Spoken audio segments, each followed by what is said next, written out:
Good evening, guys, and welcome back to Beer Fueled Fantasy Football. We are through the divisional round of the playoffs, though we're not doing a whole lot of coverage there. If your team got into the championship games, congratulations. If you lost in this round, sorry about that. Well, better luck next year to your teams. Unless you're an Eagles fan, in which case, not sorry. I mean, I was kind of happy with whoever lost that game. Team Meteor. Team Meteor, yes. That's right. Team Meteor would have been good. Hey, my apologies to you guys. I didn't get to say this for the show, but due to weather, I obviously couldn't make it up for a beer drop. Yeah, so we are doing another one from me here. We'll get to that in just a moment.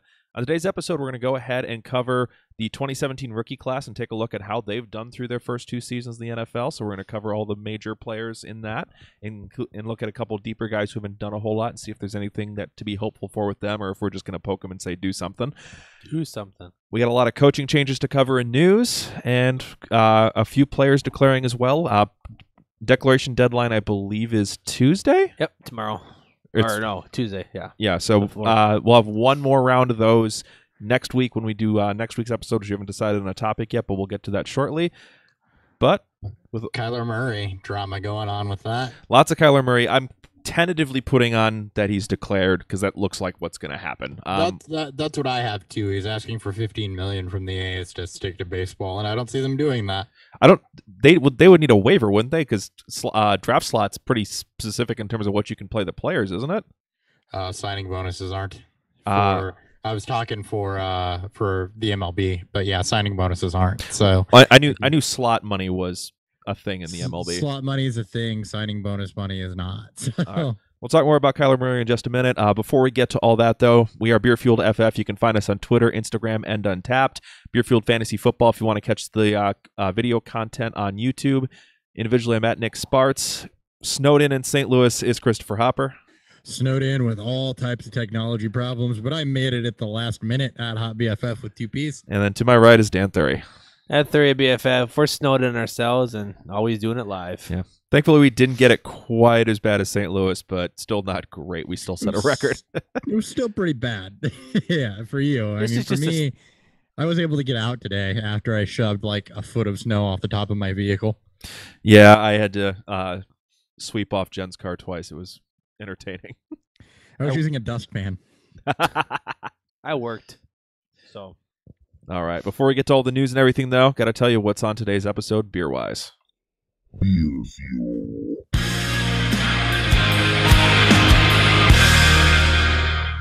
And Hop, were you able to find this one? I have a beer, yes. Well, I gave you this one as well. Oh, what was it? Well, it's Coconut Chocolate Stout, or Chocolate Coconut Stout by 4204 Main Street Brewing Company. I do have that one, yes. I didn't see that was it. I can go grab that one. I mean, I've already poured something else, so let me go grab that one real quick, and I'll do a double review. All right. Go ahead and talk about it while I do that. All right. 4204 is based out of Belleville, Illinois. This is their fourth time we've had them on the show. Chocolate Coconut Stouts, described as a big coconut presence and a deep Belgian chocolate character, lie over top a gratifying American stout. Perfect choice for the adventurous palate. Comes in at 6.8%. We'll give you our thoughts halfway through the episode once we're through the quarterbacks and running backs of the 2017 class. Now he's got to wait for Hopper to get back and tell us what his second beer of choice will be. So I did grab the 4204 chocolate coconut stout because I've actually been excited for that one. The one that I have, though, that I opened when I thought that we were going to do different things, is actually from one of my favorite breweries that I stumbled across since I've been down here. It's not a St. Louis brewery, though, so yay, distribution. It's from Decadent Ales in Boston, Massachusetts, and this is Wild Berry Smoothie. It's a double IPA with blackberry, blueberry, strawberry, and raspberry added. It's the third thing I've had from them, so I'm pretty excited. So is it a milkshake IPA? Yeah, sort of. Sort of? It's hazy. I'm going to hold it up to the camera here. It's very hazy, so I wouldn't be surprised if it does have some lactose in it. It doesn't call it out specifically, but it definitely looks like it could. All right. Well, with that, we'll get you the two reviews after we're through the running backs. Let's go ahead and kick you guys to some news. News.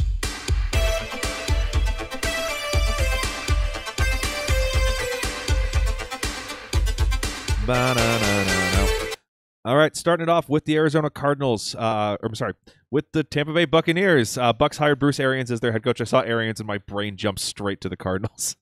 Former Arizona Cardinal head coach, bringing on Byron Leftwich as the passing game coordinator. He will be calling plays. Harold Goodwin's going to be the running game coordinator. And they're going to bring in Todd Bowles as the DC. So I like this staff a lot.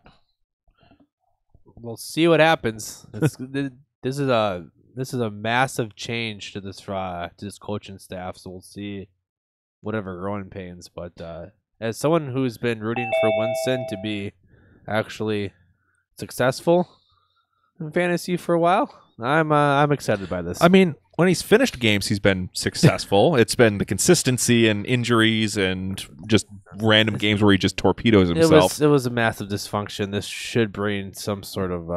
I mean, I think if I remember right, Fitzpatrick and Winston did combine for like 5,200 yards or something. They were insane. It was insane. The Bucks offense wasn't back, by the way. I had a momentary drop off for whatever reason. Yeah, I saw you just suddenly disappeared. Yeah, I'm back. I'm excited at the Bruce Arians hire. I didn't hear what you guys had already said. Byron Leftwich, him coming in from Arizona is interesting, but I think Arians is still grooming him, and I think that Arians will. This is more of a teach him sort of situation. Well, Leftwich will be the play caller. They have confirmed that. Yep. I know that, but that doesn't mean that Arians isn't going to be pulling the puppet strings behind him and helping him out along the way. I really think that's what I thought with Arizona too. Is that Arians is trying to groom Leftwich. Yep. The one thing I'm excited to see here, too, Dan was not nearly as excited, but it sounds like they might be trying to keep Djax on in the John Brown role. I didn't like it when it was going to in Cutter's offense, but I kind of am interested in Djax as the John Brown role of the Arians offense. I'm with Dan. I've never been big on Djax, and I think Djax needs to just move out of the way and let Godwin and maybe Watson. They do need his field stretcher. I'll give them that. So Djax, if he stays, has a role. I just don't see the reason to pay him the money that he'll demand when you can draft a guy or just pick up a guy. He doesn't have to demand anything. He's just owed like $12 million or whatever. Yeah, so why pay him $12 What's John million? Brown's contract situation like in Baltimore? Why don't they just use John Brown in the John Brown role? It was a 1-year deal, so technically they could. Exactly. And it'll be a lot cheaper than Jackson. Yeah, that is definitely true. I know he will be. They're going to bring in a field stretcher. It's Arians' offense. They always have. Well, I know that. I just don't. I just want Godwin. Just all the Godwin. The defensive coordinator hiring, because I'm excited about this. Yeah, Todd Bowles is the DC, so their defense should at least go to better than it was under Mike Smith. They just got to stay healthy because that secondary played better once they were all kind of back. Brent Grimes and I think Hargrave. Well, and the good news is outside of the running back position, they don't really have a whole lot on offense that they need in the draft. You could help. Sure, you could do a little bit with the offensive line, but I think that they are now positioned to do some things for the draft on that defense as well. Oh yeah, yep. And if I remember right, they have some decent cap space too. They do. So the Bucs are in a good position with good offensive pieces, I think, to be competitive next year, and I think they got the right group in to do it. All right, let's go ahead and move over to the Arizona Cardinals. Sorry for the misspeak on the first one. They hire ex-Texas Tech coach Cliff Kingsbury as head coach. So Air Raid is coming to the NFL, and then he did bring in Vance Joseph as his defensive coordinator. So I like Kingsbury. I don't know about him jumping straight to head coach, and I don't know how much I like the fit. Christian Kirk and David Johnson are nice here. They're very much fit for that. But the uncertainty around Fitzgerald and no offensive line to protect a quarterback that isn't necessarily a big arm guy, I have some concerns. Yeah, I don't love it. I love the potential of it, but I don't think you're going to see fruits of it year one. I agree with Hopper. I think he should have probably been an OC first. I think they're just looking at what he was able to produce offensive-wise, because obviously in Air Raid you don't really play defense at all, especially in the Big 12. So no, his defenses were horrible. It's going to be a headache year one. I think you may see some nice games from Rosen in this if you can catch on into the air raid style offense, because playing for UCLA, that too, but he also played in a pro style offense. He didn't play in a air raid offense in college too. I get that point, and I think Rosen is a terrible fit for this, to be honest with you. That's where all the rumors are now that they're going to trade Rosen. They are going to have to do something because Rosen is not fit for an air raid offense. He's not necessarily known for the huge arm. He does terrible under pressure. An air raid offense typically requires your guys to get downfield, which the Cardinals don't have the offensive line for. So they're going to have to do a lot of personnel movement to make this fit Cliff Kingsbury. Yep. And then Vance Joseph is the DC. Should be okay. They're going to go back to a 3-4, which should help. Agreed. Yeah. That's what they were structured for in the first place. Yeah, last year Wilkes just messed with it and trying to run that 4-2-5. Packers hired Matt LaFleur as the head coach. I kind of want to actually start with the Titans, though, because this means that Mariota is going to have, his fourth OC in 5 years. I don't know how Titans offensive coordinators keep ending up going elsewhere. Well, Right. the previous one got fired, but Yeah. Well, he went somewhere, just not up. Yep. but yeah, this surprised me. This hire I thought was maybe the weakest. At the same time, though, it's an offensive-minded head coach that has had success and really has had success through the air, which is what the Packers are built for. The Titans, not so much. So I think it's a better fit than really what Kingsbury is in Arizona, but it's still interesting to me. I think this is more of the try to find the next McVay, Matt Nagy type of move, and here's a young guy that's had offensive success. Let's thrust him into a head coaching role. Yeah, but we haven't really seen it out of him. That's just kind of what he's been billed as, but the results haven't necessarily been there because he was under McVay with the Rams, and then he moved over to Tennessee. In Tennessee, I don't know. There's certain things you could make arguments for there. They definitely flashed some things. Deion Lewis early on in the season, Derrick Henry late in the season. Taywan Taylor had some nice games. Mariota, we thought was on a rebound, and then injuries happened. So, I mean, he does have a much better personnel group in Green Bay, I think.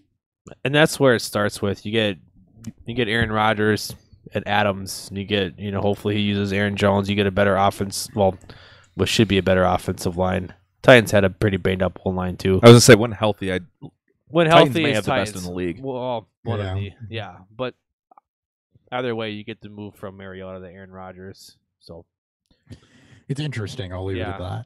We'll see what happens. All right, I like it more than the Kingsbury hire. Okay, I actually prefer the Kingsbury hire. I just think there might be some overhaul needed on that team now. A lot of overall needed. All right, moving on over to the Broncos, where Vic Fangio finally gets a head coaching job. The Broncos bring him in to try to get that defense back on track. I actually have to remove this note. The original report was that he was going to bring in Gary Kubiak as his OC, and that ended up not happening. Yeah, Gary Kubiak's been tied to, the last thing I saw was he was tied to the Jaguars, but that is just rumor mill. Apparently he wants to be an OC someplace, but it hasn't been anywhere. As far as the Fangio hire, though, I absolutely love this because Fangio is a head coach that was put in place to play to the Broncos' strength, which is their defense. Yep, and he runs the exact same type of scheme that defense already plays, so they don't have to mess with anything. They have the personnel group in, so they should be able to hit the ground running, establish a good defense, and then just whoever ends up as the OC, their job will just be to get the offense at least competent enough to get this team to compete. Yeah, Exactly. I'm gonna be a bit excited to watch this Denver defense play. It's arguably one of the best linebacking core and pass rushing duos there in Chubb and Miller. And I wouldn't be surprised if they either spend some money or some draft capital on shoring up the secondary. Yep. All right, moving on to the Browns, where they promote offensive coordinator Freddie Kitchens to the head coach role, fire Greg Williams. So Freddie Kitchens is going to be your new coach. It's 100% the success that he has with Mayfield. That's why he got this. Easily. Yeah, they're trying to continue that Mayfield train rolling, get him into his second year with the system he knows. They'll probably try to make it a more complicated system over the simplified one they were running his rookie season and see if they can keep making strides with him. Well, he showed a lot, so I expect to see more. Yep. Next up will be who they bring in as defensive coordinator. I've not seen any real rumor names on that. Fuck Greg Williams. Yeah. Nope, I have not seen any rumor mill on that either. So, I can tell you, back to Arizona, by the way. Apparently, they offered the offensive coordinator position to Steve Sarkisian, but he's going back to Alabama. Yeah. Yeah, I saw that. Just an exhale moment there. I mean, he wouldn't have called plays there, so I'm not sure how much it would have mattered. But Yeah. all right, moving on to the Jets, where they bring in Adam Gase as head coach. So keeping it in the division. He was really good against the Jets as a head coach for the Dolphins. Like he beat us every time. Let's have him as 6-2. He knew how to do things against us. Interesting. Gase, if you'll remember, was kind of supposed to be a quarterback whisperer. He did get his best years out of Cutler. He's got a young, big arm quarterback in Darnold to kind of put under his tutelage. Ryan Tannehill, he couldn't, couldn't milk Tannehill into an elite NFL quarterback. But even if you look back at Tannehill's last 2 seasons, he did perform at least decent under Adam Gase. So while the Dolphins as a whole was a dumpster fire, I think this is good news for Darnold and Darnold's development. Yeah. Just the question is going to be, can the Jets be a better run organization than the Dolphins? And to this point, I'm pretty sure they're about the same in terms of how well they're run. Well, Miami's just a dumpster fire of everything. At least the Jets have put together some potential young pieces, and I expect them to do the same through the draft. Well, they are missing a couple picks. They did trade up to get Darnold. The other big piece to keep in mind too, they do have a lot of cap room, so this is probably going to be more of a free agency initial build than draft initial build. Yeah, but it'll be interesting, and I do think this is also more about grooming Darnold, though, and that's one thing for the Gase has been good at is getting the most out of the quarterbacks he's been dealt. I mean, obviously Manning he was good with, and then Jay Cutler and Ryan Tannehill. For what he got out of them, I think it was an admirable job. If Tannehill stays healthy, things could have been different. Yeah, for him. It's true. Cutler had injury problems also. Yeah.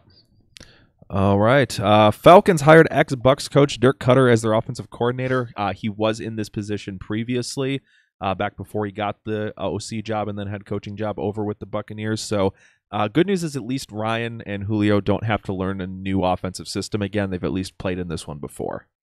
Yeah, more on this when we do our team previews. I didn't go back and look at what he did during his Falcons tenure in depth, but when we do the team previews, we'll deep dive these head coaching changes more as far as tendencies go and what it means for specific players. Yeah. Yeah, the one thing I'm going to be looking for specifically is was he able to use the run game better than what he was in Tampa? I don't know if he had much of a run game. That was the Steven Jackson experience, I think, prior to them drafting Freeman and those guys. Coleman. Because that was. I mean, he did get some things out of Peyton Barber, though. All right. There are 2 teams that have not hired a coach yet. It is the Bengals and the Dolphins. On good news on the Bengals side, though, they did fire assistant coach Hugh Jackson, so that looks like they're probably not bringing him in as the head coach. That's good. Yay. Couple players news. Chris Herndon pled guilty to a DWI from June on Wednesday. He will likely face a couple game suspension to start the season, so that'll probably damper his expectations going into the 2018 season or 2019 season. We knew this was coming. I'm not sure what the precedent is for DWI with the league. I think it it's puts them 2 in the substance abuse program, so it could be a 2-game suspension early on. Go ahead. No, I was just going to say that what it does for his ADP, as far as a tight end goes, you just stash him late round. I mean, he was relatively consistent, so it'll just lower some of the hype and it'll push him into kind of that grab bag of tight ends towards the end where you'd be grabbing 2. It'd be like ASJ when he came back from his suspension 2 years ago. You want a guy, who flashed a bit, who likely won't get drafted if he gets suspended because he wasn't a top 5 tight I would end this stash year. him for 2 weeks and then stream. Well, no, I'm just saying you may not even have to draft him to stash him. He may not get drafted. Yeah. There is one we didn't talk about. One hiring for the Vikings when they brought in or when they hired our OC. Well, Stefanski. Yeah, Stefanski didn't get a head coaching job, so he stays. I mean, Well, that's not really a OC. change. He's just the OC now still. Well, there was rumors of Hugh Jackson, so that was You big. guys fired Filippo, right? DiFilippo? Yeah. Yep. Yeah.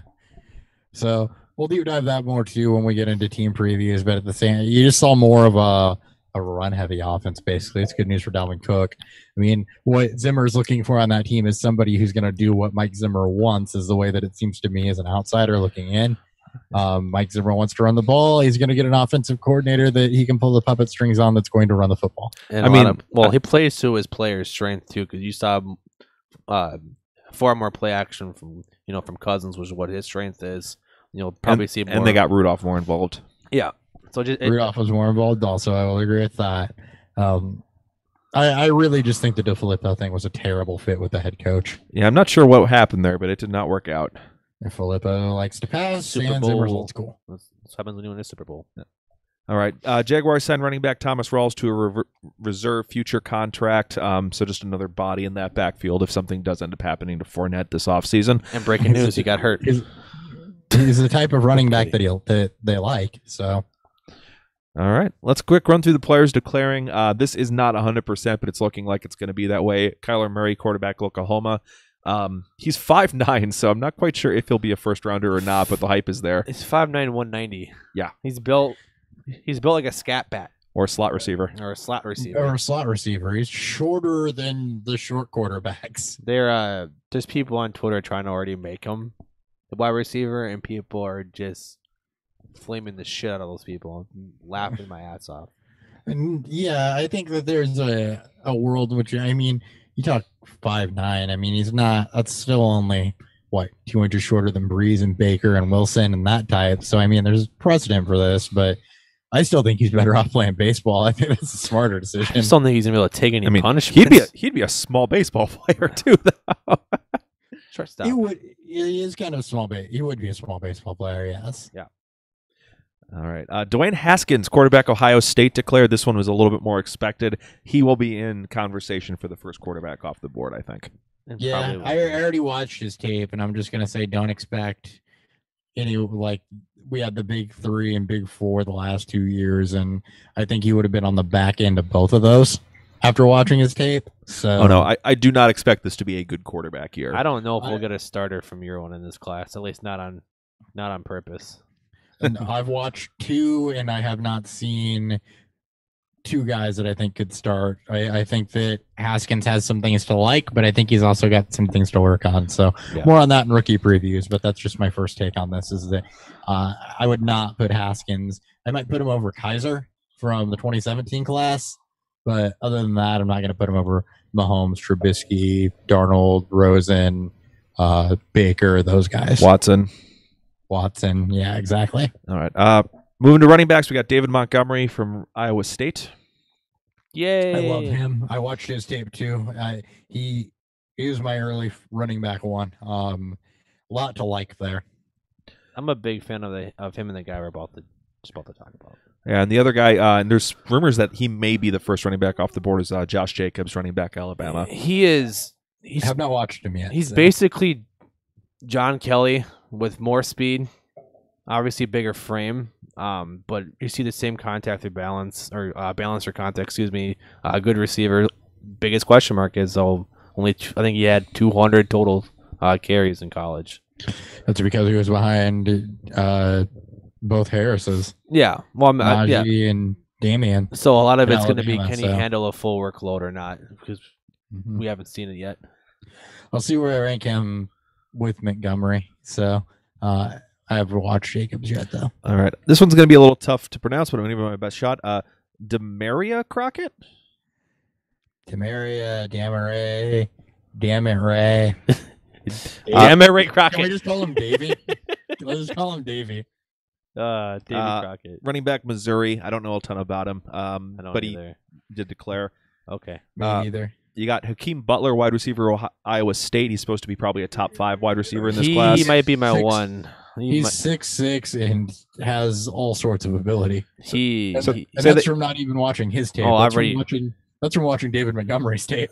Oh, I love me some Hakeem Butler. So this is after they had 6'5" Allen Lazard last year, and now they have 6'6" Hakeem Butler. Hopefully this one actually gets drafted. He'll get drafted. He might be the first receiver taken off in the actual draft. There's a lot of buzz. I don't know. Allen Lazard managed to outplay him in college last year. All right. Sure. Dan's favorite wide receiver in the draft, Little Jordan Humphrey. So wide receiver, Texas. Yeah. Mine too. Just from the name. I haven't even watched him yet. His film, lot to love there. 6'5" slot receiver. That's all I got to say. Miles Boykin, wide receiver, Notre Dame. I don't like anybody with the last name of Boykin. I don't know why. I have no reason for that. It just happened. Then you got Tony Pollard, who's a wide receiver, running back, kick returner from Memphis. Think Tavon Austin type. Don't care.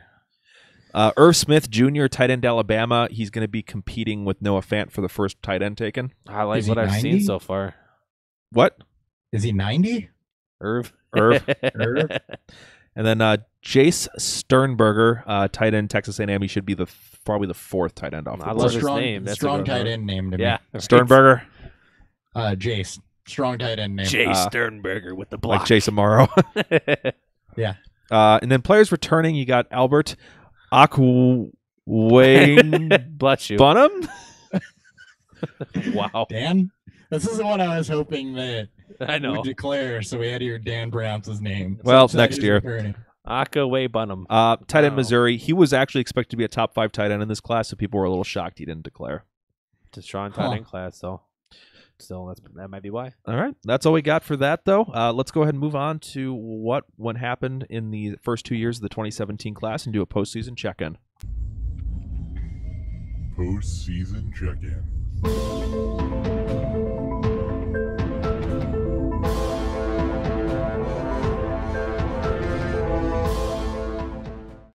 All right, we are going to, of course, start it off with the quarterback position, and technically there was 5 players who scored points out of the quarterback class this year, but I really don't feel like, or actually think 6. I don't really feel like talking about most of them. It's really down to 3 guys who are actually going to be starters out of this The class. only care that we will not speak about Nathan Peterman. Yeah, I don't really care about Nathan Peterman, CJ Beathard, or Deshaun Kaiser, so Did Davis Webb take snaps this year? no. They're- Okay, good. Is Davis Webb on they're a firmly team? buried. No, that's right. He's not. Wait, who? Davis Webb. I forgot he got cut by the Giants. Yeah, and let's not forget Chad Kelly was also part of this class. Yes, we're down to 3 guys. We're down to, and then there were 3. And then there were Many of 3. them reemerge. We'll talk about them during next year's check-in. Probably Bethard somehow. All right, Patrick Mahomes, 427.1 fantasy points, one of the top fantasy seasons of all time. He is your quarterback 1, 16 games played. I think I had him as my QB1 coming in. I don't remember what you two had. I had him at 2, I believe. I think he was maybe my 3. 2.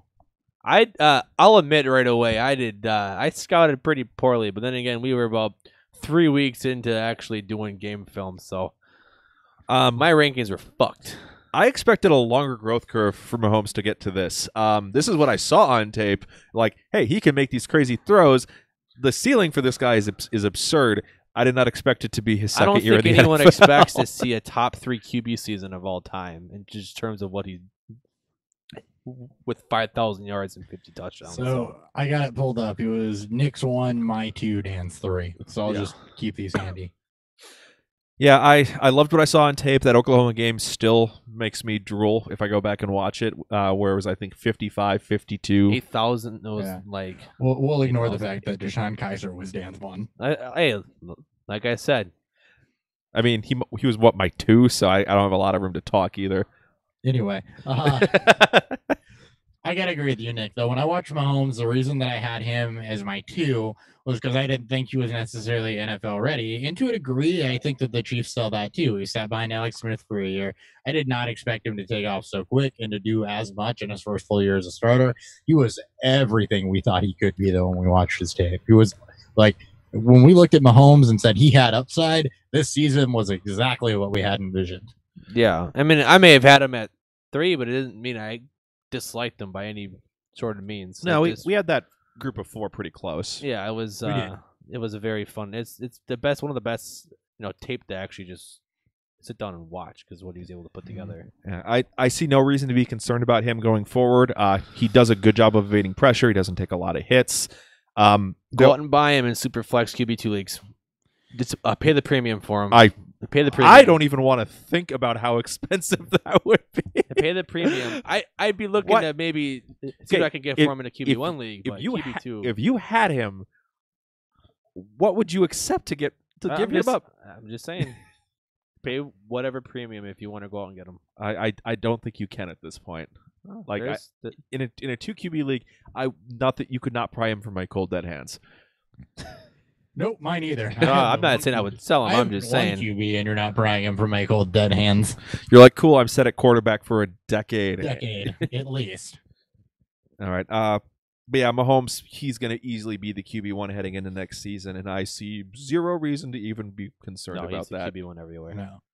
Deshaun Watson, QB4, 340.7 fantasy points, 16 games played. Temps were up this year. Interception rate did come down, as did touchdown rate. He's QB4. Yeah, the big thing is he was pretty consistent throughout the year. He didn't have nearly as many blow-up games as he had the previous season, but the consistency was way better this season.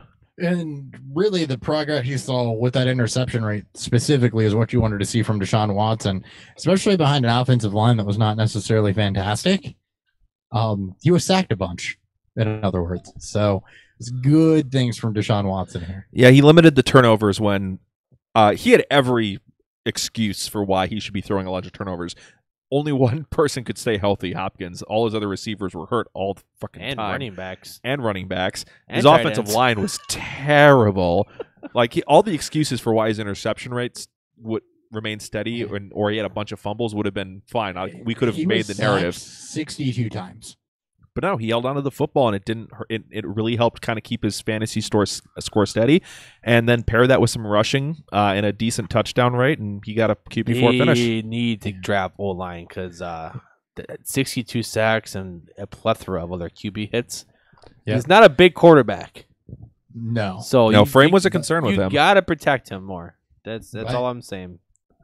But But 62 sacks, bad news. Good news, touchdown rate regressed like we thought it would, but it regressed to 5.1, which I think is probably about where I had him.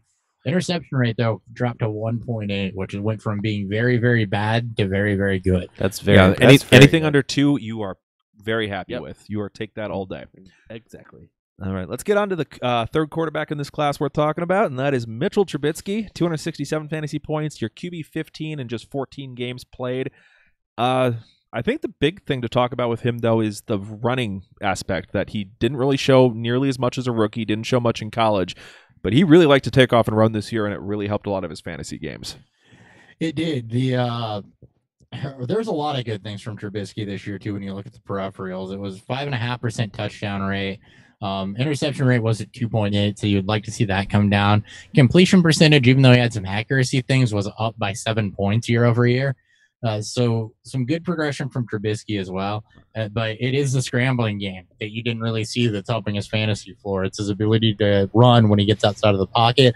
He's still a little bit of a one-read quarterback. So, and until the Bears get something better as a wide receiver 2 than Taylor Gabriel, be it Anthony Miller developing or otherwise, you're gonna see that. But I think the progression from Trubisky was good. And I think that he continues that in year 3. Yeah, there's a lot to like here. Yep, I think he'll be a back-end QB1 heading into 2019, and he'll be a real trendy upside pick for a lot of people to target late in their drafts. Yep. 421 rush yards this year, by the way. Yeah, that make him second or third? No, Lamar Jackson, right? So probably third behind Probably Newton, third. Newton and I Jackson. think he was top 5 for sure. Yeah, Definitely I top don't have him 5. in front of me. All right, let's go ahead and jump over to the running backs, where, bit of surprise, Christian McCaffrey leads the group. 326 fantasy points. Your running back 3, played all 16 games. Was there? We've talked about him plenty already. Is there any kind of additional thoughts we want to throw on him, because we covered him extensively in our Fulies episode? No.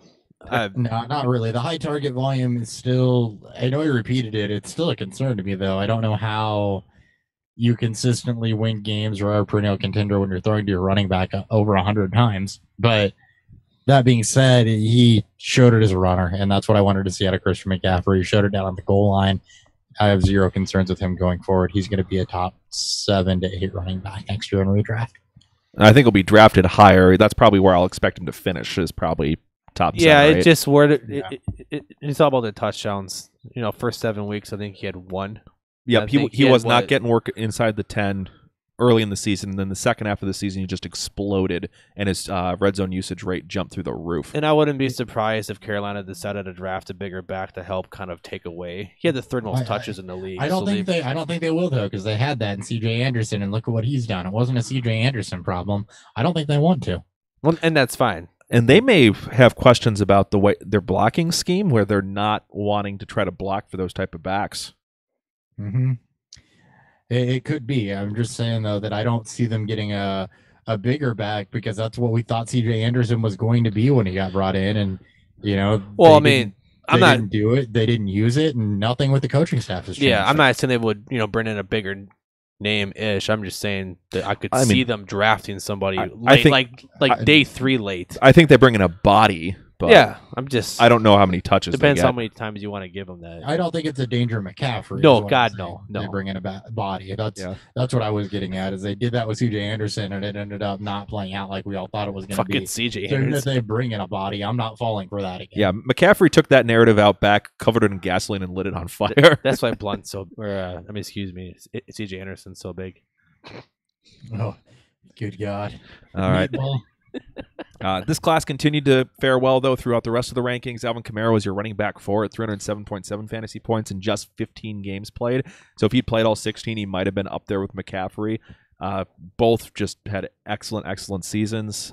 Are we excited that Ingram is leaving, or are we Yes. concerned about that? Yes, but they'll still bring somebody in. But this is all.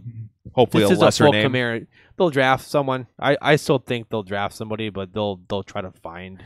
You Mark need Ingram's Kamara's replacement. rushing touches to go up, basically, because his efficiency came back down to earth. We all knew he wasn't Oh, gonna yeah. 6.1 yards per attempt, and it fell to 4.6. So you'd prefer him have about 30 more on the season or so, be in that 220 to 250 range probably, and then you're comfortable with it and him getting 105 targets. He actually almost mirrored his receiving numbers from the year before, but at the same time, the efficiency there came down a bit as well. So I think that anything that happens to get Kamara more touches is good, because the efficiency from last year came down to earth, and that's what we expected. It's still very, very good. Don't get me wrong. It's just not that otherworldly efficiency we saw in 2017. Yep. The other big thing for him, too, is going to be if he can just get a couple more running touches a game. That should help his Yes. consistency week to week, because he did start to see a little bit of that kind of boomy busty trend when you basically, if he scored a touchdown, suddenly he was starting to jump up into 20-point games, and if he missed, he'd be in like an 8-point game. And it was really when Ingram came back that you started to get a little boom bust out of Kamara. So without him there, if Kamara can somehow get the majority of this workload to himself, you're good. All right. Third, James Conner, 248.5 fantasy points, running back 6 in just 13 games played. And it looks like he will have the job to himself with maybe just a little bit of Jalen Samuels next year. This He was whole. fantastic. Well, go ahead. No, go ahead, Dan. No, I'm saying this whole Pittsburgh situation.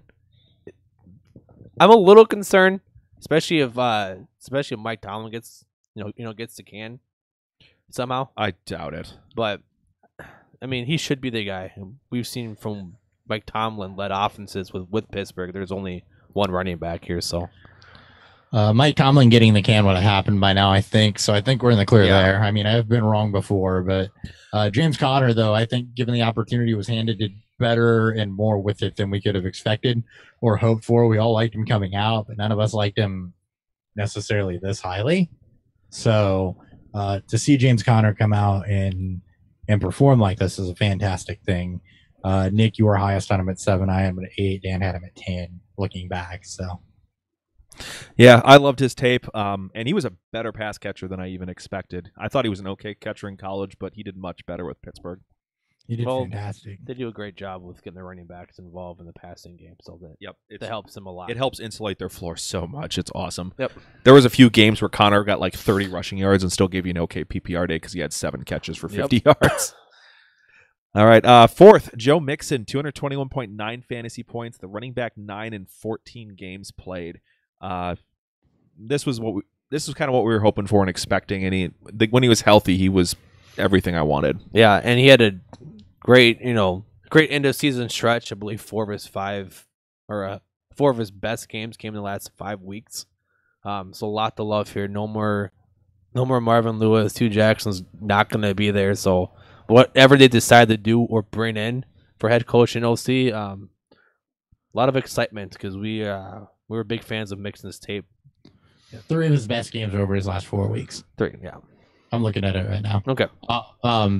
But yeah, those 3 out of 4 were up over 100 yards and at least 1 touchdown in all of them. As far as the peripheral numbers on Joe Mixon. He progressed the way we wanted to see him progress, be it the offensive line or whatever. His efficiency went up from 3.5 yards an attempt to 4.9. His target volume went up. His carries went up. So, and his touchdown numbers went up. So everything went the right direction for Joe Mixon this year. Yep, very happy with him. He will be another top 10 RB coming into next season. I expect him to be kind of in that mid-second round range with Nick Chubb, as we mentioned on a previous episode. He's going where like guys like Kareem Hunt went this year.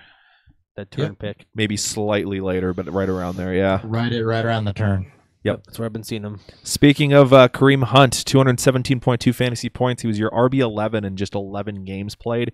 If he'd played all 16, he would have been up there with Kamara and McCaffrey as well. This is for obvious reasons hard for us to project the future outlook on Kareem Hunt because he may never play in the NFL again. He could get Ray Rice, and from what we've seen this year, I don't want to say the running back position doesn't matter, but it seems like there's a lot of talent at the running back position to where if you get the right guy in the right scheme and give him the right opportunity, he's going to succeed with it. So I don't know when it will happen or if somebody's going to take a chance on Kareem Hunt and having that black eye.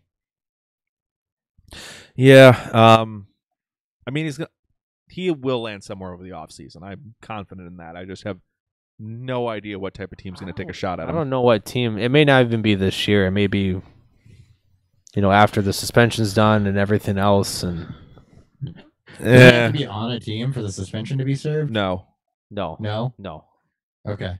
So yeah, I would think that that's going to have to be handed down and served before he goes anywhere. And even then, I don't see a team investing in him as a lead back either. So it's a long road back for Kareem Hunt. Yeah, and my best advice from him is that you either sell him while he has value or wait a little bit and then try to buy him on the cheap.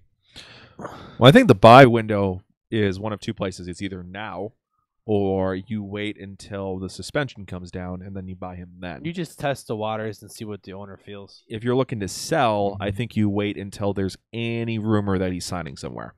Yes. Yep. All right. For Tariq Cohen is up next, or running back 6 out of this class, 194.1 fantasy points, running back 13 on the year in 16 games played, and that was still with some questionable usage for him in certain games this season. So a fringe running back one season from Tariq Cohen in a half PPR is kind of a nice sign.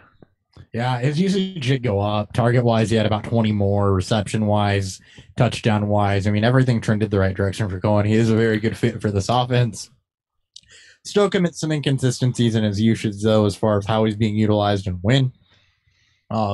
Specifically, the disappearance in the wild card round is a little concerning. There are some games to where it just seemed like he wasn't involved, so you're still kind of hunting for consistency, even though the overall projection went up. But he was still very, very good.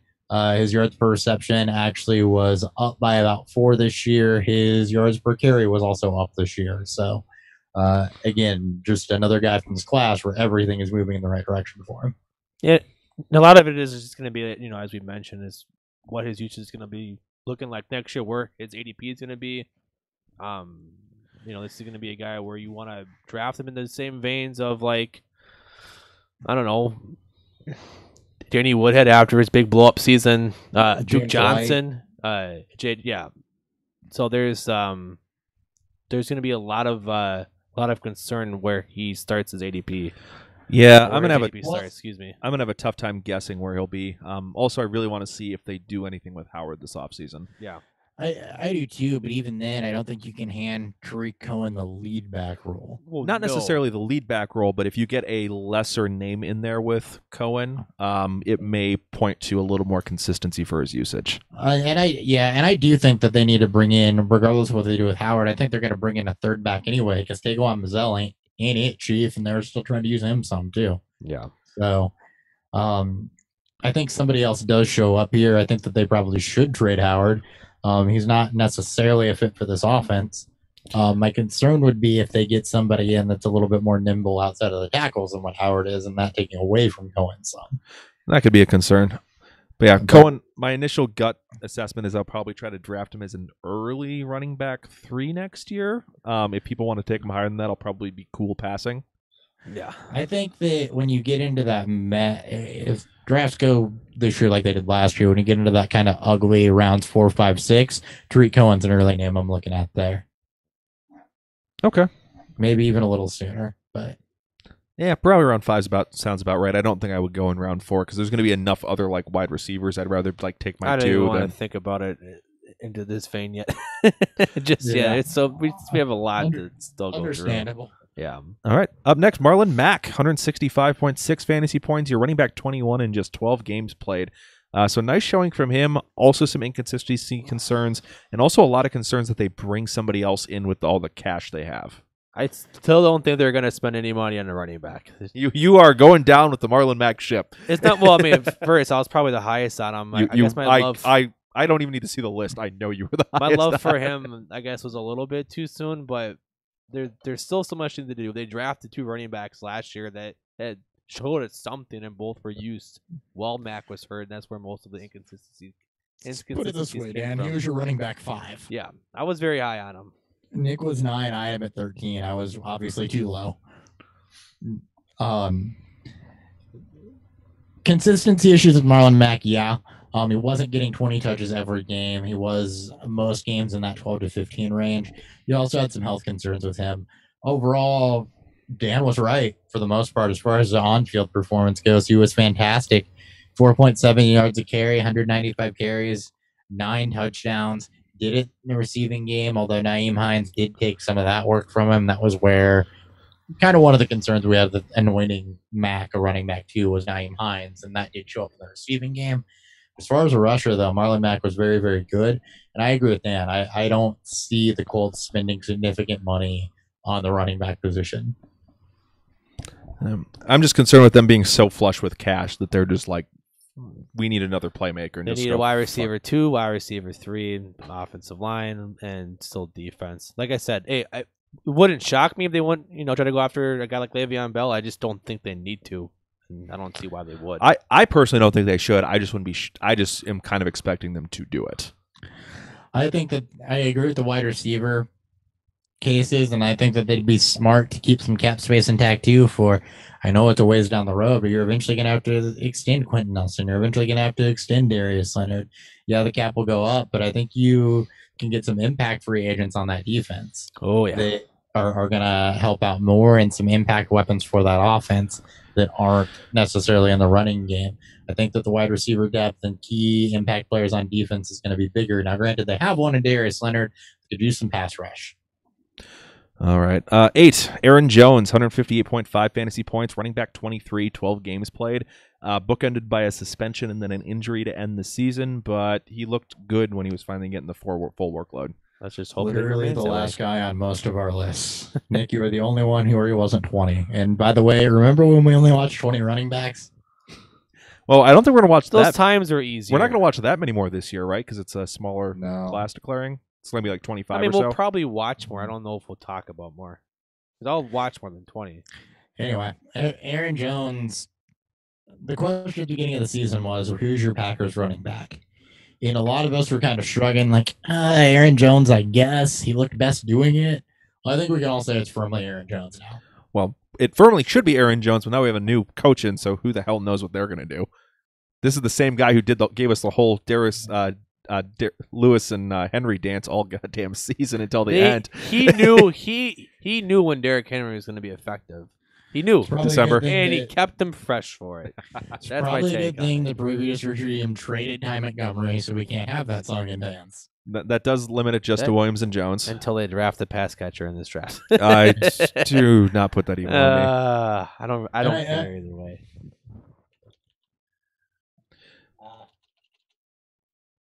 Hopper? I'm still here. Sorry, I was pulling up the numbers on Aaron Jones. I didn't do any prep work for the show. I'm reading it live. I think we all are. The receiving game for Aaron Jones is what I was interested in taking a look at. 35 targets, 26 receptions. So you could bring in a receiving back without it necessarily hurting Aaron Jones. You just want to see his rushes go up. Yeah. Overall usage, I want to just see an uptick in touches per game. Yep. Yeah, He's because he the hit best guy. about a 5-game stretch there where he was getting 20 plus, and it was awesome. He was a high trade target, for end of for the trade deadline for most Yeah, redraft carry leagues. wise, there was a 7-game stretch where he was in double digits, and it was fantastic, and where he was between 15 and 20 touches. All right. So Jones is definitely a nice target player next year. I expect he'll probably be a probably mid third rounder to early fourth round pick next year. Yeah, It this is a really good depends what running happens. back class. No, this running back class is absurd We got because we spoiled. still have some good names coming up here. He got spoiled. Austin There are only 2 names on here when I read over the list that I was like, don't really need to say much about them. All right. Austin Eckler, 149.3 fantasy points, running back 24. A guy we didn't even look at in our preview because he was undrafted out of, I don't even remember what university he went to. I don't either. Eckler has carved himself out of a nice little role behind Melvin Gordon. Unfortunately, what I've noticed this year is that Eckler's role, at least to date, is very, very game script dependent. He seems to produce when they're ahead and not a whole lot when they're behind. So he's carved out a nice little role as a decent handcuff. He has some week-to-week flex value, but you're trying to predict it, basically, and it's not always easy to do. Yep. Not a player you want to overspend on next year, even with the RB24 finish this year. Still going to be just a late-round target for me in leagues where I'm looking for more running back depth. Yeah, and we talk about game script. This is one of the best defenses in football. So may not be positive. Didn't see it today. This is New England in the postseason. It's the reason why I said on the Load of Box episode I went on Thursday night, you don't bet against Tom Brady in the postseason.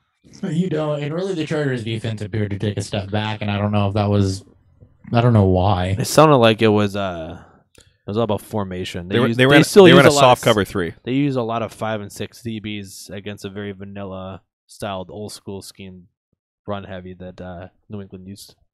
I wasn't talking about New England. I was talking about in general. They took a step back this year. The defense, yeah, it was not. A lot of people had them pegged as the defense 1, and they did not show up to that level. I had them at least top 5, and I don't even think they showed up to that level. I think they were like 14. Yeah, they were pretty average. And that was with a decent schedule, too. Well, and a lot of injuries. They did have injuries, Bosa yes. didn't play till halfway through the season. And even then, it didn't matter. Yeah.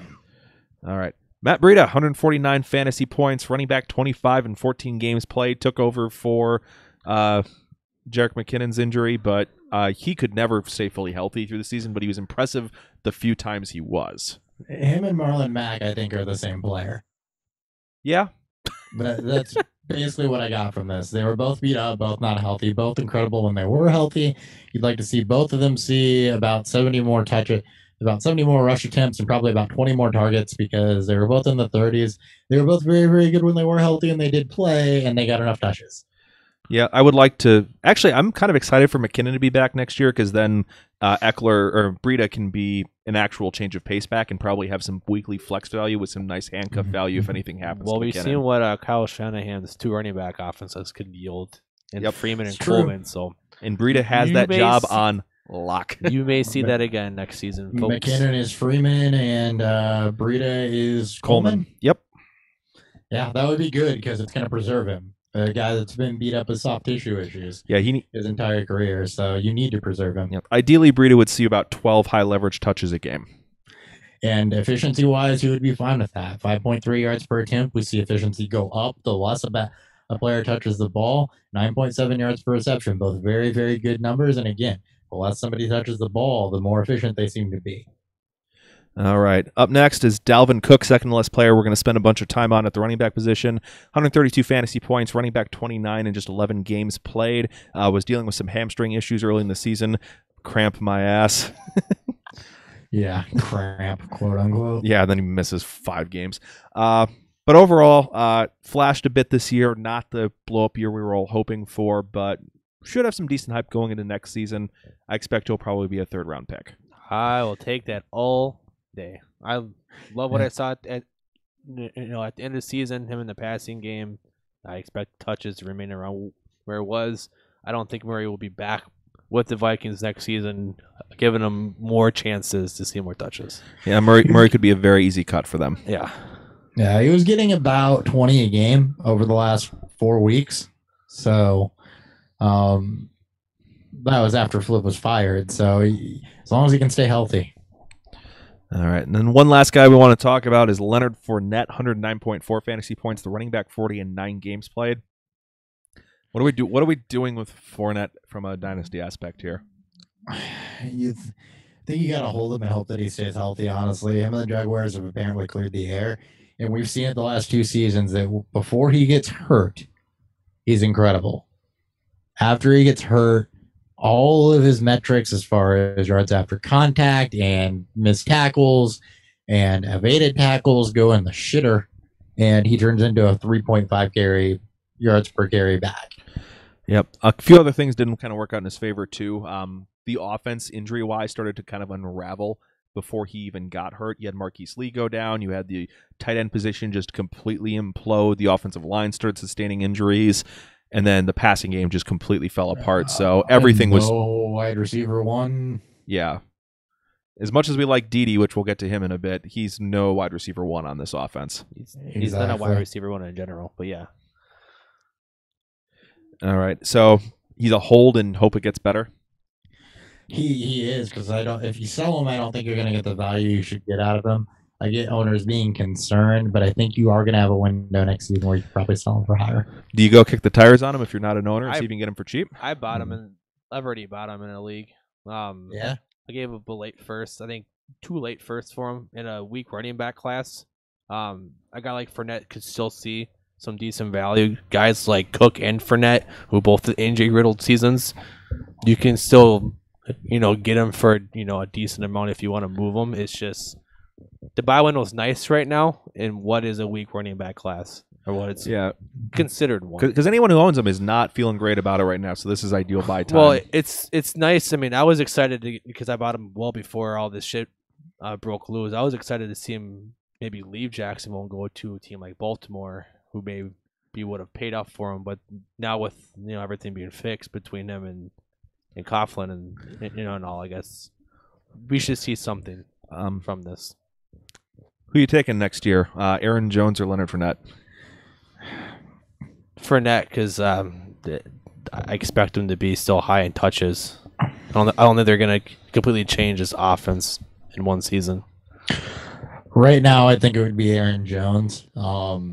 Efficiency-wise, injury-wise, I just kind of trust him more. All right. Everyone else under 100 points. We got Jamal Williams, Elijah McGuire, Corey Clement, Wayne Gallman, Brian Hill, Deonta Foreman, and Samaje Perine. Any of these guys you want to spend some additional time on before we hit the beer review? Deonta Foreman deserves at least a little bit of conversation, just because keep in mind his fantasy points were not due to being buried. It was due to an Achilles injury that everyone was high on him coming into the season. We said don't draft him because he wasn't going to come back from it. He didn't come back from it. So expect next year him to be 100% ready to go and to begin carving out that role for him again. I think that he deserves a little piece. And then Elijah McGuire, Corey Clement are 2 guys that we thought would have better seasons than they did and kind of regressed the wrong way. Well, McGuire, I was about to say, if the Jets don't draft anyone or don't bring anyone in via free agency, he could be in a bench stash. I don't think the odds of that happening are very high, but if they don't, yes, I agree. Yeah. Yeah, that's been what we talk from. Some other fun names from this draft class, if you don't mind, real quick, that we're not going to talk about: Jeremy McNicholas, Aw, Matthew Days, Donnell Pumphrey, D'Angelo Henderson. I'm getting there. Samaje Perine you mentioned, but TJ Logan, D'Angelo Henderson. Yeah, guys we kind of liked, but just could not put it together in their first 2 seasons. And based on what we've seen, I don't have any expectation they do put it together.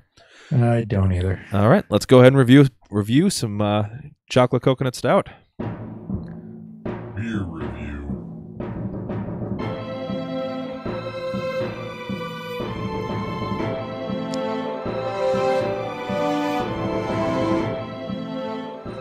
And I forgot, because you went live on this, we have a comment from a listener. Oh, we do? Yeah. I didn't even know we were live. Yeah. I don't know if Nick is doing that on purpose or not, but either way, Pavan asks if we missed discussing Todd.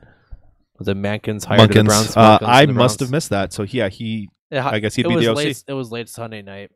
They figured it's going to be Steve Wilkes as their DC and then Munkins as their OC. Okay. I like that. I did not. We did not talk about that.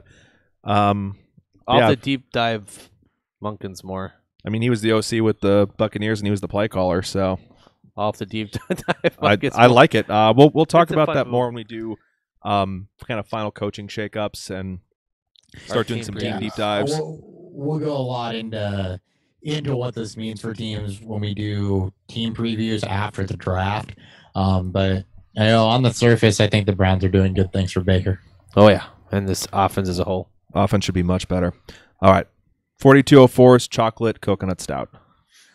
I'll start since I forgot I had this and I actually do have it. It drinks more like a porter, honestly. It's got a lot of roasted flavor. The coconut flavor is almost more toasted coconut. A lot of roastiness up front. Finishes with a nice kind of dark chocolate sort of bitterness. Very, very good. Very flavorful. I just think it drinks mouthfeel wise more like a porter than a stout. It's like a dessert beer. It's very sweet. I agree with Hopper. It's because it's almost like a milk stout. It drinks more like a porter. A lot of chocolate. I don't remember it being this sweet the first time I had it. Yeah, I get very little. I don't get a ton of sweetness out of it. It's more just dark chocolate, roasted coconut. I get massive amounts. I get way more of a savory beer than a sweet beer myself. But I like it. I like savory beers, and I definitely agree with Hopper's assessment that if you covered the label, I would have guessed porter, not stout. So as a fun fact, a friend of ours in real life, or I guess in non-podcast life, our buddy Geoff, who just had this, said it tasted like it said it was like drinking an Almond Joy. I still think that. See, I wouldn't go with that, and the reason I wouldn't go with that, I get it. The only reason I wouldn't go with that is because I've had beers that are closer to Almond Joy than what this is. No, there's not enough heavy coconut for that to be an Almond Joy. Specifically, Triptych's Because Stout 2 is way closer to an Almond Joy than what this is. And I thought the Death by Coconut that we had earlier was also closer. There was But a lot more coconut in it. I get where that would come from, though. Yeah. Because I can absolutely see it. The only reason I didn't use that is because I've had Because Stout 2, which is even closer to an Almond Joy than this is, but it's not wrong.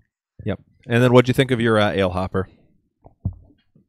Since I'm double fisting today, it's very, very smooth. The berry flavor really pops out up front, especially the strawberry, I believe, was in this. Yeah. It was 4-berry, wasn't it? Yeah, it was 4-berry. It was raspberry, strawberry, and blueberry, and blackberry. The darker berries come out on the back end. Slight amount of hop bitterness. Decadent does very, very, very good work. So if you get the chance to find them, definitely do it. I'm going to try to get something else from them for you boys when I do my beer drop so we can have it together. All right. That's it for the beer review. Let's quick run over to the wide receivers, and we'll try to pick up the pace a little bit. Starting off with Juju Smith-Schuster, who is definitely the number one wide receiver in this class through 2 seasons. 239.4 fantasy points this season, finishes the wide receiver 9 in 16 games played. What did you guys think of him through 2 seasons so far, and are we worried if Brown leaves this offense? Fuck no. There's no reason Juju can't be the wide receiver 1 if Brown leaves this offense, in my opinion. Do you draft him about the same either way? He'll be a late second, early third pick. I promise you, there'll be so much hype on him, and just That's if Brown leaves. That's if I think. Well, I think it might even be if Brown stays. We got to see what him and Brown could be on this team together, and through most of the season, he was outside of the touchdowns, which we can't predict. He was better than what Brown was. If Brown stays, I think Juju probably settles in closer to a mid to late third. See, I think that you won't own him then. Honestly, I think Maybe not. If you think he's going to be mid to late third, you're not going to own him. I think he's a back end second and an early third. He finishes a wide receiver 9 as a second receiver on a team. Especially if Brown leaves, it's going to go through the roof. And even if Brown stays, I mean, just the name cachet, because he plays on the Steelers, because he's in the offense that he's in, because he's produced the way he has, I think he's going back to the second, early third. And if you're waiting until late third round, you're going to miss out on him. Yeah, this is going to be like a hardcore Thielen and Diggs. And quite honestly, I will take the wide receiver 9 in the late second, early third round, probably. He's gonna the touchdowns come his way. He'll be wide receiver 1 again. All right. And then shocking everybody, the wide receiver 2 in this class through the second season is Kenny Golladay. 172.1 fantasy points, finished wide receiver 20 on the season. 15 games played. Did not expect Marvin Jones to get hurt and Golden Tate to get traded away to kind of clear out the way for him, but he produced so far, and hopefully this offense can get itself together in year 3. He was still producing before Tate's trade and Jones's injury. He was, but that cleared targets out for him. But this is I kind of don't expect at this level. Obviously, you don't expect trades and other injuries to affect it. But what we saw, what the hype was coming out of college for him, even though we didn't really watch him, posts there's a lot of upside in this offense now with Cutter gone though, or not Cutter, Cooter gone. We'll see what this offense looks like. Yeah, it'll be interesting to see what the offense looks like without Jim Bob Cooter. We did watch Galladay, but he was not a top 20 guy for us. So missed on our part. It was year 1. Yeah, he was at a smaller school though, and was more of a metric guy than a tape guy from what we were still very read into. He was massively metric. Yeah, Dan had him 21, I had him 22, Nick had him 25. So he was rated. As far as his performance, though, you just want to see more consistency out of him. It's going to be interesting what happens with Marvin Jones, who they bring in, because they are still missing a slot receiver. And I think the Tate trade hurt the offense as a whole. But overall, Kenny Galladay did perform. He did progress. So he's not a guy that I'm going to talk about in the same vein as Juju or consider taking in the same vein as Juju. Oh, God, no. He is a guy like maybe is a third wide receiver on my team with upside. I don't even necessarily feel comfortable relying on him as a second wide receiver week in, week out right now. He'll be where like Corey Davis went in rounds 5 and 6. There'll be people out there that are going to buy into his hype, especially if they don't bring in a bigger name guy. And he comes into the season as the number 1 receiver for Detroit. If he's my wide receiver 2, I better have gone 3 running backs and a tight end early. I better. I've reached and grabbed Travis Kelce in the first round. Exactly. All right. Wide receiver 3 in this class, Mike Williams, 156.7 fantasy points. Wide receiver 24 in 16 games played after doing very, very little his first season. So he's trending in the right direction. He's never going to be the wide receiver 1 on this team, but looks like he has firmly cemented himself as the 2. He has, and even if you watch the playoff game today, they were taking shots at him early and often. He was using his contested catch ability, things we liked in college. So I think that there's no reason that he can't eventually be the 2 on this team. I think he's firmly surpassed Tyrell Williams at this point. But a lot like with Kenny Galladay, is not a guy I'm going to trust as a 2 on my team. He's a guy I'm going to pick up that has some massive upside. Is kind of my 3rd guy. Rotate him in and out. Hope he can become a consistent contributor, but not be killed if he doesn't. I really hope he's not my wide receiver 3. We got to see a little bit of Austin Eckler in him, where he was game scripted out early. Not early, but he was game scripted out, where his blow up games came through touchdowns. He couldn't really pass a Tyrell Williams for most of the midseason until late. With Keenan Allen getting hurt, I still believe in his talent. I think he's very good. I got to see more target volume on a consistent basis.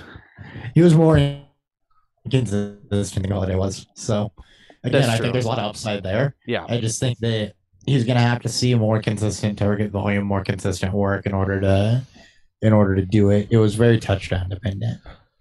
All right. Coming in at number 4, show favorite Chris Godwin, 153.7 fantasy points, wide receiver 25 in 16 games played. Flashed the season early on, was real hot to start the season, then faded kind of in the middle, and then he kind of had a nice little resurgence at the very end as well. So some question marks about consistency, but he is trending in the right direction and had a high wide receiver 3 finish in his second year. He is a prime year 3 breakout candidate next year. I cannot wait. The 3 guys we just talked about, Godwin, Galladay, and Williams, are all 3 prime wide receiver or year 3 breakout candidates, but Godwin especially if they get rid of Djax. It's going to be a Bruce Arians led passing offense, even if he's not calling the plays. I want Godwin as many places as I can. How early are you reaching for him? Can't tell you right now. I got to see where JDP is going to land super early season, at least post draft.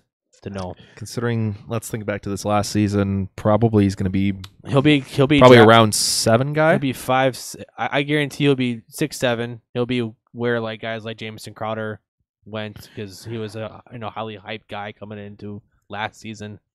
You ask me right now, I'm saying round 6 is where I want Godwin. Yeah, I think that sounds right. All right. Corey Davis, wide receiver 5 in this class, 151.1 fantasy points, wide receiver 27, 16 games played, a 4th third-year possible breakout candidate. Let's hope He so. is, but I don't think he's flashed it as much as the last 3 guys we talked about, which is really weird to say, and I think it's a product of the offense, maybe a product of his quarterback. His quarterback not being able to feel his throwing arm. Right. He was all of our ones coming in. And really, I think what we've been shown to this point by Godwin, Galladay, and even Mike Williams has been better than what we've seen out of Corey Davis. It's not to say we haven't seen it out of Davis, but we haven't seen it as frequently.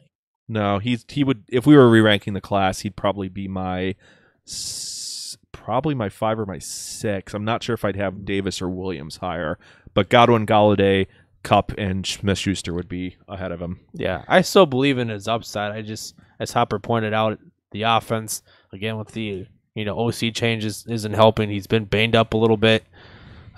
We've seen flashes in terms of target volume. As he is the one on this team. It's just, is this team built for him to find fantasy success? And capable of having an offense that actually produces through the passing game. Yep. Or a wide receiver. I think Taywan Taylor outproduced him in the last 4 weeks. They kind of alternated back and forth over who was doing better. Which isn't... They did throughout the season. I think it was the last 3 or 4 weeks that Taywan Taylor outproduced him. I'd have to go back and look, but I'm pretty sure that was the case. Okay. All right. Anything? All the last 4 was 3 out of the last 4. I know that. All right. Anything else to add on Davis, though, besides kind of disappointing so far? Yeah. No, that's it. And some lingering concerns about the situation. Yep. All right. Next, D.D. Westbrook, 140.6 fantasy points, wide receiver 33, 16 games played. I believe he finished as the wide receiver 1 on the Jaguars, just ahead of Dante Moncrief. He did. A lot of inconsistency there, too. Westbrook needs a true wide receiver 1 there in order to open up the middle of the field for him to work. And until that happens, you're not necessarily going to get to see what I think D.D. Westbrook is capable of. He's a guy we all like. We like him as a field stretcher. We like him as a slot guy. We like his athleticism. But until there's other people there, and Dante Moncrief ain't it, you're not going to see a full breakout. Or DJ Chark. Yeah. Ideally, Moncrief is a outside wide receiver 2. Westbrook's in your slot, and they have another guy as their true 1. That's what you want ideally. Well, yeah, you need to figure out your quarterback situation. They need to figure out their quarterback situation. They're screwed for cap right now. It's not looking pretty in Jacksonville right now. They're screwed for cap. They kind of screwed the pooch, I think, benching Bortles midseason for Kessler, and then not putting him back in, because I still think that if you put receivers out there with Bortles, he's going to give you your best bet over even anybody in this draft class. So, and I don't really know what's out there in free agency. So, I mean, I don't know that they might be stuck with Bortles next year. I don't know that they can afford to be stuck with Bortles just from a cash standpoint. They may have to cut Bortles and draft somebody just to try to save some money. Well, if they don't maybe kick the tires on like Flacco, or if they don't think Bortles is the answer, they want to trade for a guy like Foles. I mean, we'll see. Foles will be a free agent. And you're not going to trade for Flacco if you're in cap hell with Bortles. Flacco will get cut. He's not going to get traded. He'll get cut. Well, but then are you going to sign him for cheaper than they've got Bortles for?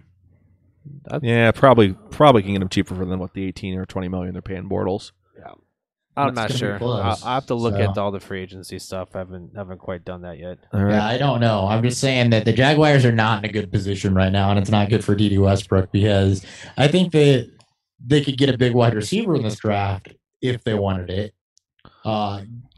But quarterback-wise, offensive line-wise, there's issues. Yeah, I still have no idea why they wasted a second on Chark last year. I don't either. All right, up next is Zay Jones, 135.2 fantasy points, wide receiver of 34, finished as a wide receiver 3 after a terrible rookie season. 16 games played, trending in the right direction through the second half of the year. I was a lot more excited mid-late season when it looks like it was going to be him. And then you got to see Robert Isaiah Foster. McKenzie and Robert Foster outperform him. Granted, that was when Jones was considered the one on that team. I fully expect Buffalo to put a lot of playmakers around Josh Allen, which is going to probably stunt the growth if there's going to be more growth with Zay Jones. 3 of his last 5 games were very, very good. So Yeah. he did trend in the right direction. I do think Buffalo does something else at the wide receiver position, though, and that's concerning to a degree. From a Zay Jones and a Robert Foster standpoint, I don't think Isaiah McKenzie's your long-term answer. Well, no, I don't know if any of these guys are their long-term answer. I That's don't where either. my I could see concern Zay is. Jones playing a nice slot piece and Robert Foster playing a field stretching wide receiver too. But they still need a 1. Yeah.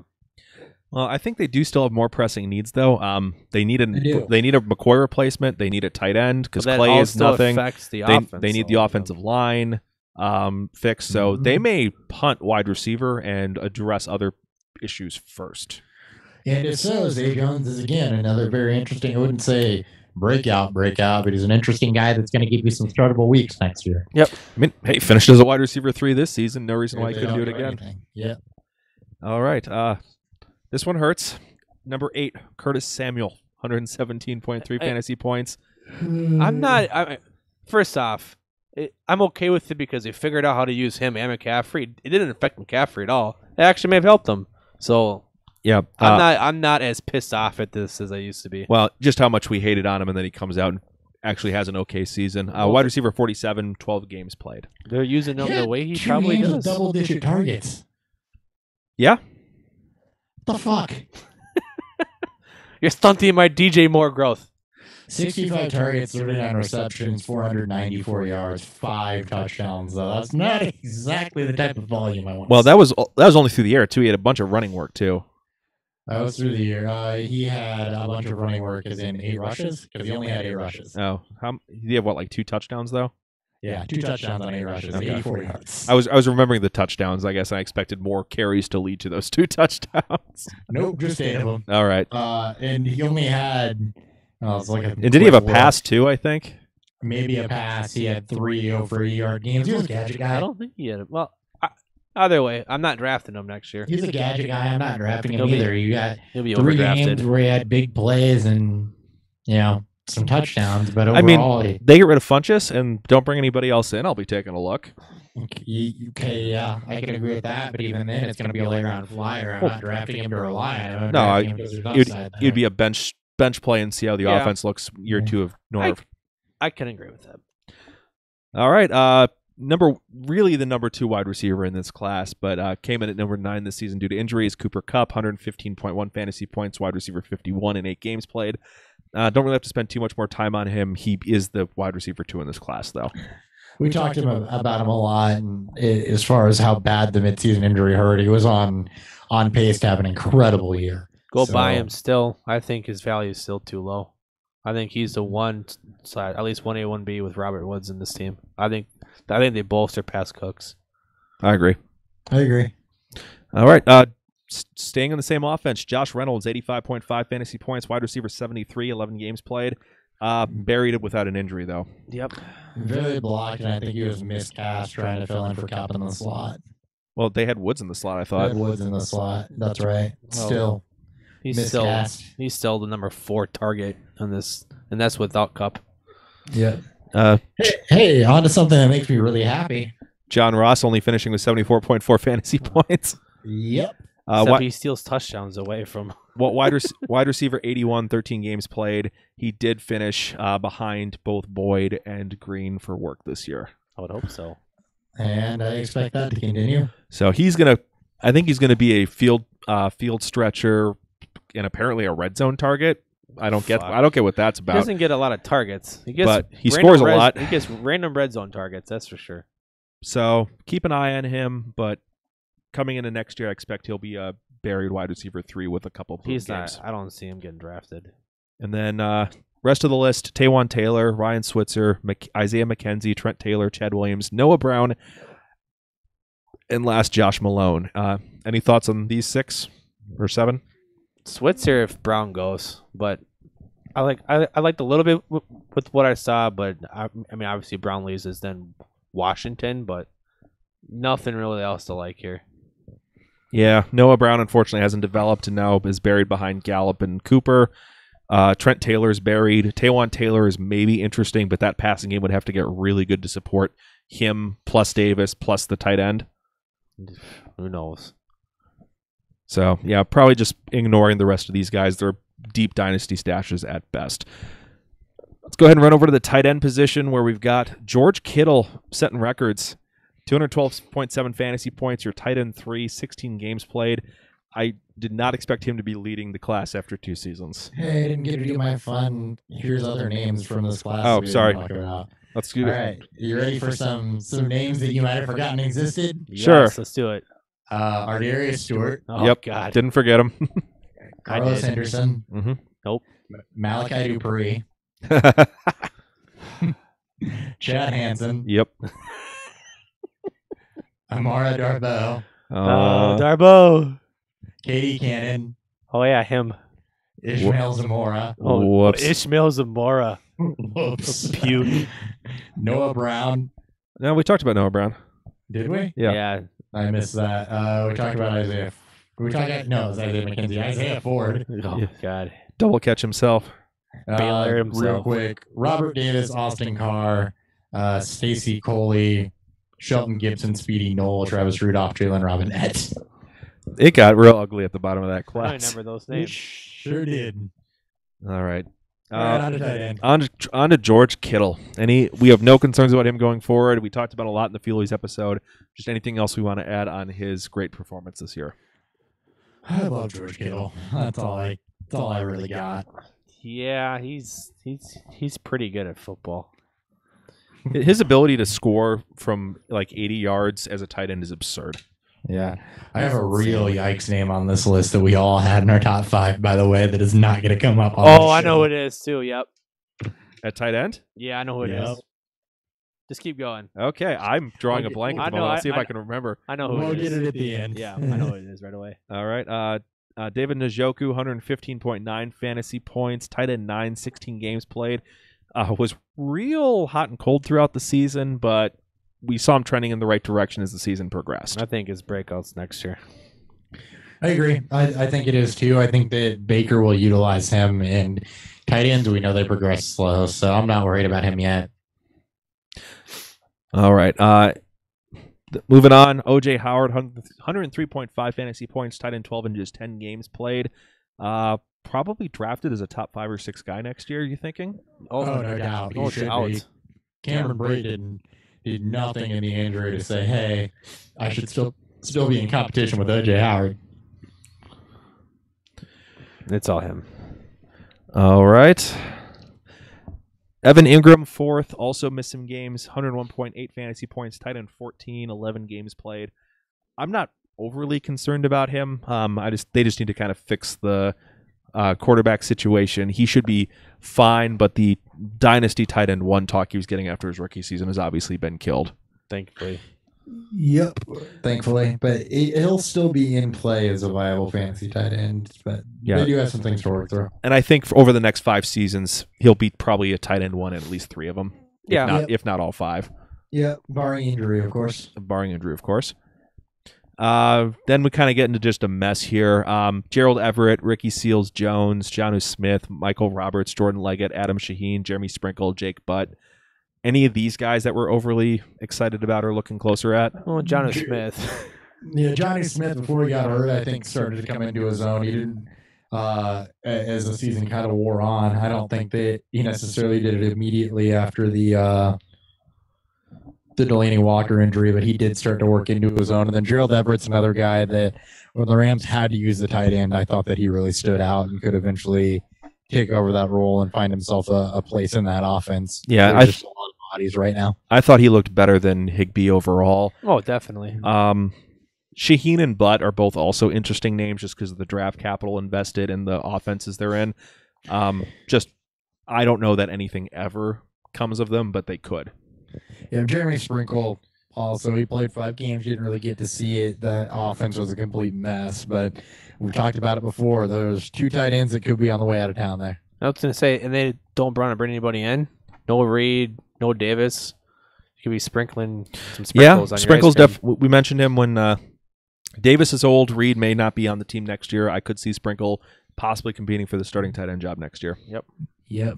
All right. Are you ready for the magical name, Nick? Sure, go ahead. Bucky Hodges. Oh God. Vikings, Jets. I don't know where Panthers. he is anymore. The Panthers. Yeah. I don't know where he is right now. I don't think but he's on a team right now. He's Maybe been the he's been Jets. on 4 or 5. He was top 5 for all of us. Well, thankfully he was my 5. He was my 4. I didn't watch Kittle, so I fucked that up the first year. But names I had him in front of: Gerald Everett, Adam Shaheen, Jordan Leggett, Jonnu Smith, and Michael Roberts. Yep. Dan, he was your 5. He was my 4. Okay. Who was my 4 then? Oh, Gerald Everett was my 4. Yep, Gerald Everett was your 4. I was the highest on Kittle, though. You were the highest. I'll wear that crown. And I already thanked you for talking him up enough for me to pick him up in all dynasty dynasty leagues. So, yay there. All right. Well, that's all we got. Sorry again for a long episode. I was hoping to move through that a little faster, but with all the coaching news, we ended up spending Wasn't about. nearly that as long as last week's. It's going to only be about 5 minutes shorter. Wasn't nearly as long as the Fuleys. All right. Well, thank you guys for listening. It's been a fun episode of Beerfield Fantasy Football. We enjoy these episodes where we get to go back and look at some of these players we watched. We're still ourselves a little bit for how wrong we were. I mean, I'm pretty happy. Like, this is our first year watching. I'm looking through this list like, hey, I didn't do too bad. No, we were pretty right for doing this our first year. I'm just saying, but then there's a Bucky Hodges where we're just kind of getting to laugh at ourselves a There's little a bit. Deshaun Kaiser for Dan that he has Or to know. Kaiser, or I mean, Kaiser was top 4 for all of us also. So I know. I think It's that just was fun that to was see fully the- deserved, but the having him as I don't even know how I want to spin this, but I think him being top 4 wasn't necessarily a bad call. And really, when you look at it, Deshaun Kaiser was top 4 with Watson, Mahomes, Trubisky. The guys behind that, Davis Webb, Nathan Peterman, Brad Kaya, something Evans, Gerard Evans, Oh my God. Chad Kelly, Josh Dobbs. So really, is Kaiser not a top 4 quarterback in this class? Yeah. Yeah, I think it's him and probably CJ Beathard are the two that are fighting Right. for But fourth. third might be ahead of him, maybe, but that's not saying much. All right, guys. Well, thank you so much for tuning in. We'll get you to let you know what our episode is going to be next time once we get that figured out. So look forward to that next Monday. We keep trying to drop these episodes Monday for you guys. Sorry for the mistake causing the other episode to be dropped late. I am at Nick Sparks. We got Dan Thurry to my right. My theory BFF. Christopher Hopper, snowed in St. Louis. At Hot BFF with 2 Ps. Hopefully, I'll get to actually see you guys soon. We are Beerfield FF on Twitter, Instagram, and Untapped, and we will catch you guys next time on Beerfield Fantasy Football.